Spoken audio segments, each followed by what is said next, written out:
अगले 15 दिन मेरे साथ अगर आप काम करने के लिए तैयार हैं तो आपको इस यूट्यूब के माध्यम से मैं एस्से में रोज़ एक एक्टिविटी दूंगा और आपसे चाहूँगा कि आप कमेंट बॉक्स में उस एक्टिविटी का प्रयोग ज़रूर करें। और जो जो लोग कमेंट में उस एक्टिविटी में पार्टिसिपेट करेंगे उनके रिस्पॉन्सेज को मैं एवेलुएट करूँगा। मैं आपको एक एग्जांपल देता हूँ। यूपीएससी ने एक पास्ट ईयर एस्से का क्वेश्चन दिया था 2018 में। ये PYQ था, alternate technologies for climate resilient India. ये जो एस्से आया alternate technologies for climate resilient India, मैंने एक चीज़ ऑब्जर्व की है कि जब ये स्टूडेंट्स को मैं एस्से लिखवाता हूँ तो वो 3 प्रकार के एरर्स करते हैं। सबसे पहला एरर ये होता है कि वो इस पर्टिकुलर एस्से को जनरल स्टडीज़ के एस्से की तरह देखते हैं और जनरल स्टडीज़ के टॉपिक की तरह देखते हैं। उनको लगता है कि ये साइंस एंड टेक्नोलॉजी का एस्से है। इस एस्से में वो बेसिकली क्या करते हैं कि GS3 की सारी इन्फॉर्मेशन को डंप कर देते हैं। वो लिखते हैं कि किस प्रकार से कौन सी गवर्नमेंट स्कीम्स आज की डेट में ऑल्टरनेटिव टेक्नोलॉजीज़ को प्रमोट कर रही हैं एट्सेट्रा। ये अप्रोच गलत है। इस एस्से में आपको अगर ये जनरल स्टडीज़ डंपिंग अगर आपने करनी शुरू कर दी तो आप एस्से नहीं बल्कि एक प्रोजेक्ट रिपोर्ट लिख के आओगे। सेकेंड एरर मैंने ये देखा है कि बच्चे इस पूरे एस्से में सिर्फ एक वन डायमेंशनल चर्चा करते हैं। वन डायमेंशनल चर्चा का मतलब ये है कि वो सिर्फ साइंस एंड टेक्नोलॉजी के एस्पेक्ट के बारे में बात करते हैं, रेजिलियंस के बारे में कुछ सोचते ही नहीं। और तीसरी सबसे बड़ी चीज़ यहाँ पर है कि इस पूरे एस्से में मैंने देखा है कि बच्चों के एंगल में जब एस्से लिखते हैं तो कोई ह्यूमन स्टोरी नहीं होती। एक एनेक्डोट, एक ऐसा इलस्ट्रेशन जो आपके आंसर को और एस्से को पूरे को लाइवली बनाए, वो कम्प्लीटली मिसिंग होता है। आप यहाँ पर टेक्नोलॉजीज़ की चर्चा करते हो लेकिन आप ये नहीं बताते कि आज इंडिया में कोस्टल एरियाज़ में साइक्लोन्स अभी भी क्यों आ रहे हैं। आप ये नहीं समझा पाते कि हमारे फार्मर्स अभी तक सफ़र क्यों कर रहे हैं। आप ये नहीं बता पाते कि हमारे जो माउंटेन एरियाज़ हैं वहाँ पर लैंडस्लाइड्स और क्लाउड बर्स्ट इतने क्यों हो रहे हैं जिससे कि ह्यूमन पॉपुलेशन अफेक्ट हो रही है। कहने का मतलब ये है कि आप जो रेजिलियंस वाला पार्ट है उसको मिस करके सिर्फ ऑल्टरनेट टेक्नोलॉजीज़ के ऊपर ज़्यादा ओवर एम्फोसाइज करते हो।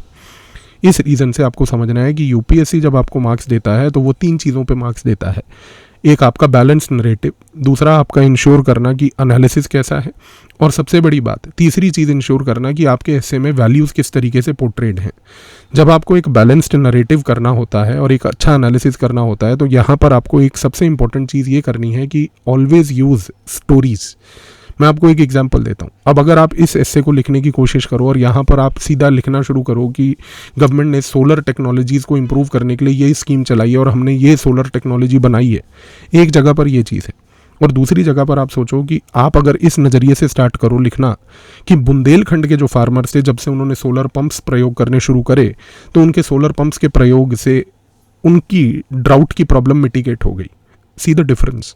एक जगह पर एक स्टूडेंट जो है वो सिर्फ सोलर टेक्नोलॉजीज़ को डंप कर रहा है, दूसरी जगह वो सोलर टेक्नोलॉजी का प्रयोग करके एक लाइव एग्जाम्पल, बुंदेलखंड का रियल लाइफ एग्जाम्पल देते हुए बता रहा है कि कैसे बुंदेलखंड के फार्मर्स ने जब से सोलर पंप्स का प्रयोग करा तो वो एक रेजिलियंट एग्रीकल्चर की ओर बढ़े।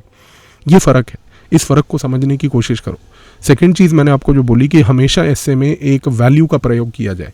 वैल्यू का मतलब ये है कि यहाँ पर आप एक कोई एथिकल थिंकर का प्रयोग कीजिए। जैसे फॉर एग्जांपल गांधी, अगर आप अपने एस्से में गांधी को यहाँ पर इन्फ्यूज़ करते हैं और गांधी के इस कोट को ऐड करके लिखते हैं कि गांधी ने बोला कि the world has enough for everyone's need but not for greed, ये पूरा रेजिलियंस के आर्किटेक्चर का एक बेस है।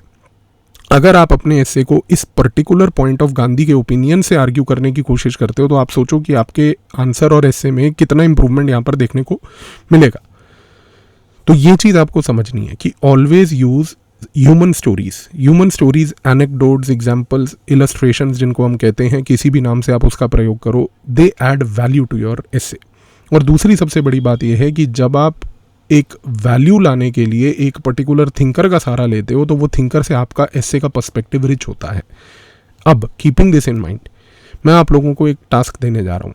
टास्क ये है कि जैसे मैंने आपको यहाँ पर बुंदेलखंड का एक एनेक्डोट बताया, इसी तरीके से think about it in your mind और सोच के कमेंट बॉक्स में नीचे आप एक ऐसा एनेक्डोट लिखिए इस पर्टिकुलर टॉपिक के कॉन्टेक्स्ट में जो ये बताता है कि इंडिया में क्लाइमेट चेंज रेजिलियंस कैसे हो रही है।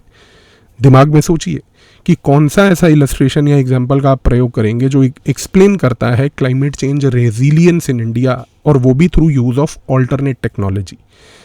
कमेंट सेक्शन में अपने इस एनेक्डोट को 3 से 4 लाइनों में लिखिएगा। बहुत बड़े बड़े पैराग्राफ्स मत लिखिएगा क्योंकि अगर आपने पैराग्राफ्स लिखे तो जाहिर सी बात है कि आपने उसको कहीं से कट कॉपी पेस्ट किया है।